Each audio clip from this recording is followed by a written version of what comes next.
This video goes over dynamic passing patterns for fitness and technique, plus one high-tempo passing pattern.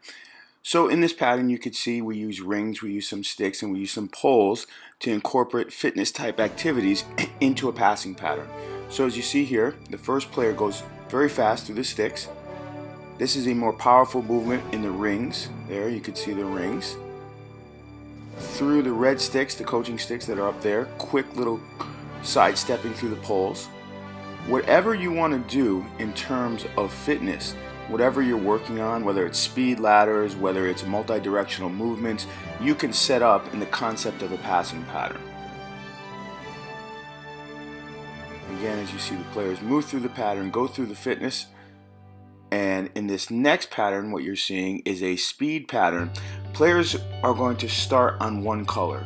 So if they start on blue in this example, the player will pop off the cone when he has eye contact with the passing player from the blue cone, and he will attempt to receive and pass at a very high tempo.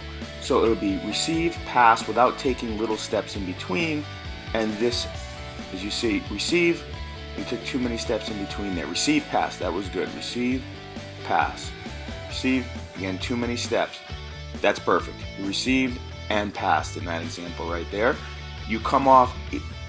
The player on the ball in the beginning can yell the color, and from the color it makes you take quick little steps to the middle, and you're always receiving the ball from different angles.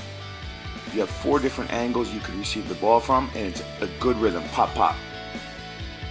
In this last pattern, this dynamic fitness pattern, passing pattern here, you'll see again we just use rings, but you could use speed ladders, you can use the vertical coaching sticks, that you could use hurdles for leaping and bounding depending on what you want to train. This is a simple setup of an example of we're just going quickly through these little speed rings, quick little steps. That should be a sprint with the ball. So these are just ideas that you could use. Whatever type of fitness you want to train, again, you would modify this for whatever you wanted to train.